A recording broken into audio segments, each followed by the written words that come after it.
Hello dears, വണ്ടിയിലിരുന്നുള്ള മറ്റൊരു റിവ്യൂയിലേക്ക് നിങ്ങൾക്ക് സ്വാഗതം. സംഭവം എന്ന് പറഞ്ഞാൽ ഞങ്ങൾ ഭ്രമയുഗത്തിനെ പറ്റി പറയാനാണ്. ഭ്രമയുഗം ഇപ്പോൾ OTT റിലീസായി. കാരണം നമ്മുടെ ഇവിടെ നമുക്ക് പുറത്താണ്, കേരളത്തിന് പുറത്താണ്, അതുകൊണ്ട് നമുക്ക് കാണാൻ പറ്റില്ല തിയേറ്ററിൽ. ഇപ്പോഴാണ് നമ്മൾ കാണുന്നത്. കാരണം നല്ലപോലെ തള്ളി തള്ളി തള്ളി അങ്ങ് കയറ്റിവിട്ടൊരു പടം. അത്രയും പ്രതീക്ഷയോടെയാണ് ഞങ്ങൾ OTT കണ്ടത്. സത്യം പറയാലോ, ഇത് മലയക്കോട്ടെ വാലിബർ റിവ്യൂ ഇട്ടപ്പോൾ ഞങ്ങളെ കുറേ ആൾ ഏറി കയറ്റി ഫാൻസ്.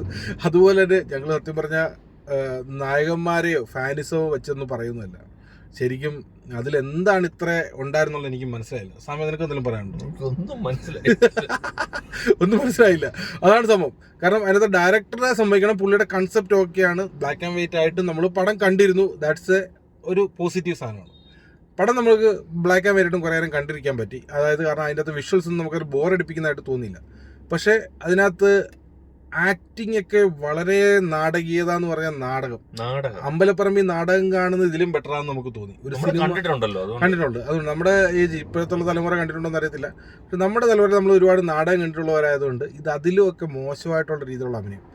മമ്മൂക്ക എന്ന് പറഞ്ഞ മഹാനടൻ ഈ അടുത്ത് അഭിനയിച്ചതിൽ ഏറ്റവും മോശം അഭിനയം എന്ന് വേണം പറയാം. കാരണം കുറേ ലാസ്റ്റുള്ള സീനൊക്കെ പുള്ളി ഇങ്ങനെയൊക്കെ കാണിക്കുന്ന ഒരു സീനുണ്ട്. അതൊക്കെ നമുക്ക് ചിരി വന്നിട്ട് സത്യം പറഞ്ഞോണ്ടല്ലോ ചിരിച്ച് മറിഞ്ഞു എന്നുള്ള സത്യം പറയാം. കാരണം അതൊക്കെ മഹാമോശമായി സത്യം. ഇതൊക്കെ എന്തുകൊണ്ട് ഇത്ര തള്ളി കയറ്റി വിടുന്നു എന്ന് നമുക്ക് മനസ്സിലാകുന്നില്ല. പിന്നെ ഞങ്ങൾ മലയക്കോട്ടെ വാലിബിന്റെ റിവ്യൂ പറഞ്ഞു, അതിനകത്ത് മോശമാണെന്ന് നമ്മൾ പറഞ്ഞു. കാരണം അതൊരു മോശമായിരുന്നു. മാസ് പടമെന്ന് പറഞ്ഞ് ഇറക്കി ഒരുമാതിരി മുത്തശ്ശി കഥ എന്ന് പറഞ്ഞ് പിന്നെ കാണിച്ച ആ സെറ്റപ്പ്. ഇത് പിന്നെ അവാർഡ് പടം എന്നുള്ള രീതി വന്നു, ബ്ലാക്ക് ആൻഡ് വൈറ്റ് എന്നുള്ള രീതിയിൽ കൊണ്ടായിരിക്കും ആൾക്കാർ പിന്നെ അക്സെപ്റ്റ് ചെയ്തത്. പക്ഷേ പടം തീർത്തും ഒന്നുമില്ലായിരുന്നു അതിനകത്ത്. കഥയോ സംഭവമോ ഒന്നും നമുക്ക് പറയാനില്ലായിരുന്നു. അല്ല സാം, നിനക്ക് എന്തെങ്കിലും പ്രത്യേകിച്ച് പറയാൻ നിനക്കൊന്നും പറയാത്തതാണ് ഇവിടെ ഇരിക്കുന്നത്. അവസാനം ആൾക്കാർ എന്നെ മാത്രം കയറി കയറ്റും. ഫാൻസ് ക്ഷമിക്കണം. സത്യം പറയാം, മമ്മൂട്ടി മോഹൻലാലും ഒക്കെ മഹാനടന്മാരാണ്. അവർ നമ്മുടെ ലെജൻഡ്സ് ആണ്. അവർ ഒരുപാട് നല്ല കഥ സിനിമ എന്ന് പറഞ്ഞു കഴിഞ്ഞാൽ മമ്മൂട്ടി മോഹൻലാലും ആണ്. ഇപ്പോഴും അവരാണ് നമ്മുടെ ഹീറോസ് ആണ്.